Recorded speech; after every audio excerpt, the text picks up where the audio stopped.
ہم جس وقت اللہ سبحانہ و تعالیٰ کے حکم سے روزے رکھتے ہیں تو اس کی وجہ سے محض ایسا نہیں ہوتا کہ ہمارا وقت بچتا ہے، ہم اس وقت سے فائدہ اٹھاتے ہیں، قرآن پڑھتے ہیں، عبادات کرتے ہیں، ذکر کرتے ہیں۔ یہ روزہ تو ہماری صحت کے لیے بھی بے حد نفع بخش ہے، یہ ہمارے جسم کی بھی ضرورت ہے۔ اب سوچئے دنیا میں جتنے نان بلیورز ہیں ان کے لیے کیسے یہ طریقہ کار مقرر کیا گیا کہ وہ فاسٹنگ کا سلسلہ جاری رکھیں۔ فاسٹنگ کہتے ہیں بھوکا رہنے کو، صرف جسم کو بھوکا رکھیں تو روح کو کیا ملا؟ اگر جسم بھوکا رہے اور روح کی غذا اور عقل و فکر کی غذا زیادہ مقدار میں ملے تو اس کی وجہ سے بیلنس قائم ہوتا ہے۔ تو اللہ سبحانہ و تعالیٰ نے ارشاد فرمایا یا ایھا الذین آمنوا کتب علیکم الصیام، اے ایمان والو تم پر روزے فرض کر دیے گئے، کما کتب علی الذین من قبلکم، جیسا کہ تم سے پہلے لوگوں پر فرض کیے گئے تھے، لعلکم تتقون، تاکہ تم متقی بن جاؤ۔ تو یہ اس ذات کا کرم ہے کہ اس نے پورے ایک مہینے کے روزے رکھوائے، اور یوں سال میں ایک بار ایسا ٹریننگ پلان دیا ہے، ایسا اس نے انتظام کیا ہے کہ ہم پورے سال کے لیے ریفریش ہو جاتے ہیں، نئے سرے سے بہترین کام کرنے کی پوزیشن میں آ جاتے ہیں، اور زیادہ اعمال صالح کرنے کی پوزیشن میں آتے ہیں۔ الحمدللہ رب العالمین۔ تو رمضان رحمت کی برکھا بن کر آتا ہے۔ رمضان جب آتا ہے نیکیاں پروان چڑھتی ہیں، اور ہم کہتے ہیں کہ یہ نیکیوں کا موسم بہار ہے۔ رمضان آتا ہے تو انسانوں کی بھوک پیاس زیادہ محسوس ہوتی ہے، خود بھوکا اور پیاسا رہنے کی وجہ سے۔ اللہ سبحانہ و تعالیٰ کے کنبے کی خدمت بھی ہوتی ہے۔ رمضان آتا ہے لوگ صدقہ و خیرات زیادہ کرتے ہیں۔ رمضان آتا ہے لوگ قرآن کو زیادہ پڑھتے ہیں، تلاوت کرتے ہیں، دورہ قرآن کرتے ہیں۔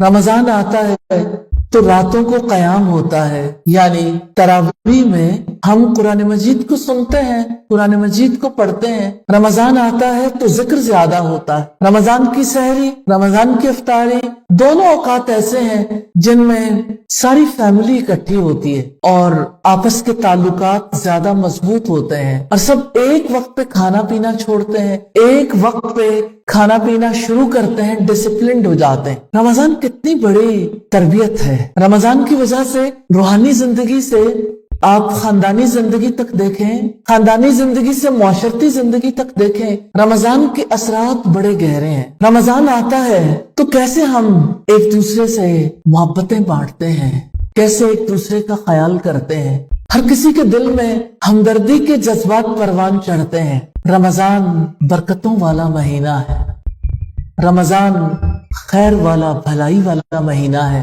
رمضان رحمتوں کی سبیل ہے، رمضان محبتوں کا سفیر ہے، رمضان تم ملو گے جہاں ہے نیکی وہاں، رمضان تم جہاں محبتیں وہاں، رمضان تم جہاں ہے دوستی وہاں، رمضان تم جہاں محبتوں کے بلاوے ہیں وہاں، رمضان تم جہاں انسانیت ہے وہاں، رمضان تم آ جاؤ کہ دشمن چلا جائے، رمضان تم آ جاؤ کہ جنت کے دروازے کھل جائیں، رمضان تم میں اترا قرآن، قرآن ہے جہاں رب ہے وہاں۔ ہم سب اپنے رب کی جستجو، اپنے رب کی تلاشی میں تو ہے، اور رمضان اس جستجو، اس تلاش میں ہمارے لیے مددگار ثابت ہوتا ہے۔ رمضان کے آتے ہی شیاطین قید کر دیے جاتے ہیں۔ جب رمضان کی پہلی رات آتی ہے تو جنت کے دروازے کھول دیے جاتے ہیں، جہنم کے دروازے بند کر دیے جاتے ہیں،